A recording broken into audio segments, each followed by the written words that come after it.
आज हम लोग जो है वो समझते हैं आर्टिकेरिया। आर्टिकेरिया जिसको हाइव्स भी कहा जाता है। हाइव्स अगर लिखा हो या आर्टिकेरिया लिखा हो एक ही बात है। आर्टिकेरिया हाइव्स में क्या होता है, एरिथमेटस ओडिमेटस प्लाक, छोटे छोटे से जो है, ओडिमेटस मतलब उभरे हुए जो है वो स्किन पे जो है वो एरिथमेटस लाल लाल प्लाक नुमा जो है वो हो जाते हैं, दाने हो जाते हैं। इसके क्लिनिकल फीचर्स देखें, ये देखें एक बंदा है, इसका नाम एंडी है। कि मैंने ऐसी कहानी बनाने के लिए आपको समझाया है। इसको क्या हो गया, इसको डायग्नोस किया डॉक्टर ने आर्टिकेरिया। तो आए समझते हैं इसके क्या क्या सिम्टम्स हैं। ये कह रहा है कि इसके पाँव पे अचानक जो है वो दाने हो गए छोटे छोटे से, और वो इरिप्शंस में बहुत ज़्यादा खारिश है, और वो एरिया जो एक्सपोज है प्रेशर से, जैसे कमर का है, और एक्सट्रीमिटीज़ हाथ पाँव और एयर। ये जो आर्टिकेरिया है ये ज़्यादा कॉमन है 20 से 40 साल की तक की उम्र को, लेकिन छोटे बच्चों में भी आजकल ये देखा जा रहा है।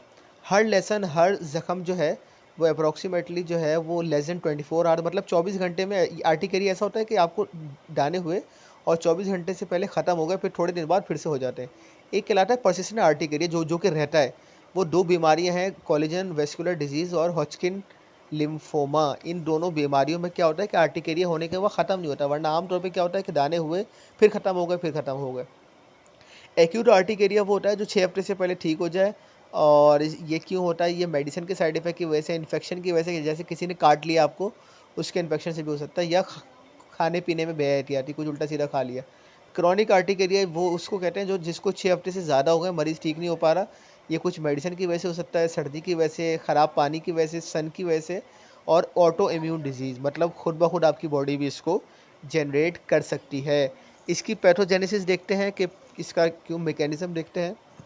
तो ये देखिए, ये अब फिर से आइडिया आ गया, मास्ट सेल याद होगा आपको, स्किन में बताया था कि ये कनेक्टिव टिश्यू का हिस्सा है, और ये डर्मिस लेयर में होते हैं, जो कि आपकी बॉडी को एलर्जिक रिस्पॉन्स देते हैं।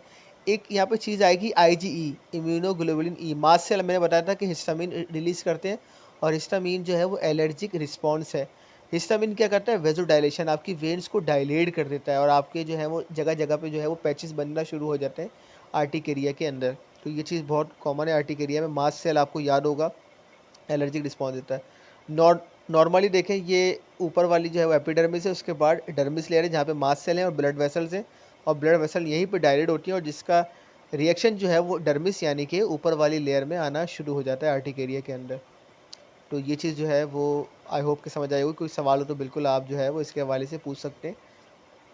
अचानक होता है एक्यूट में, जो है मैंने आपको बताया कि होता है ख़त्म होता है, होता है ख़त्म होता है। Mast cell and IgE dependent. इसमें टेस्ट भी जो हम करवाते हैं ना वो आईजीई का कराते हैं। आईजीई का मतलब है इम्यूनोग्लोबुलिन ई, ई मतलब एलर्जी। ये बेसिकली एक एलर्जिक जो है वो डिजीज़ है। और मास्ट सेल जो है क्या निकालते हैं, एंटीजन। एंटीजन वो होती है जो बाहर का बैक्टीरिया है। जैसे ही बाहर का बैक्टीरिया या पॉलीजन या कोई डस्ट पार्टिकल या बास को किसी फूड से एलर्जी होती है, कि गोश्त खाया या मछली खाई, फ़ौरन पूरी बॉडी पे जो है वो एलर्जिक रिस्पॉन्स आ गया। Mast cell dependent by Ig. Directly क्या होता है कि जैसे ही आपकी स्किन से कांटेक्ट हुआ उस चीज़ का, या आपने खाया, आपकी म्यूकस मेम्ब्रेन में गया, तो आईजीई का जो है वो रिएक्शन सामने आ जाता है। इसमें डॉक्टर जो है वो ओपियाइड देते हैं, एंटीबायोटिक देते हैं, रेडियोलॉजिकल देते हैं, लेकिन उसका कोई फ़ायदा नहीं होता। लेकिन होम्योपैथिक में मास्ट सेल और आईजीई जो है वो इंडिपेंडेंट, इसका बहुत अच्छा इलाज है, और बहुत सारी चीज़ें ठीक होती हैं। अदर लोकल फैक्टर जो है वो वेस्कुलर परमेबिलिटी, मतलब वेसल्स में परमेबिलिटी का मतलब अलाउ करना। अब बाद दफ़ा आपकी वेसल जो है वो अलाउ करना शुरू हो जाती है बैक्टीरिया को कि वो अंदर जाएँ, तो उस सूरत में एलर्जिक रिस्पॉन्स और ज़्यादा बढ़ जाता है। जैसे कि एस्पिरिन, एस्पिरिन का साइड इफ़ेक्ट भी, एस्पिरिन खाने वाले लोगों को भी जो है वो इस तरह की कंडीशन हो सकती है। हेरिडिटरी एंजियोन्यूरोटिक एनीमा, ये भी एक पैराइशी तौर पे एक ओडिमेटिस कंडीशन है। डायग्नोसिस इसकी बेसिकली क्लिनिकल डायग्नोसिस ही है। इसके अलावा आईजीई एंटीबॉडी का आप ब्लड टेस्ट करवा सकते हैं। तो आईजीई एंटीबॉडी जो है वो बहुत बड़ी भी आएगी, तो आप डायग्नोस कर लेंगे कि आर्टिकेरिया। बाकी सिम्टम्स से आप पूछे कि कब से हो रहा है, वो कहेगा मुझे होते हैं, खारिश ख़त्म होती है। फिर आप मज़ीद सिम्टम लेंगे तो बताएगा कि ये खाने से होता है या वो खाने से होता है। ट्रीटमेंट देखें तो एलोपैथिक में तो भाई इसकी एंटी एलर्जी की देते हैं, और पेशेंट वही खाता रहता है, सही नहीं होता। एंटी हिस्टामिना जैसे एस्पिरिन, एस्पिरिन कह रहा हूँ, एविल वगैरह देते हैं, जो कोई बेकार है बिल्कुल ना। और होम्योपैथिक में इसका बहुत अच्छा इलाज है। आगे जाके एलोपैथिक वाले स्टेरॉइड देना शुरू हो जाते हैं। ठीक है, तो आई होप समझ में आ गया होगा आपको।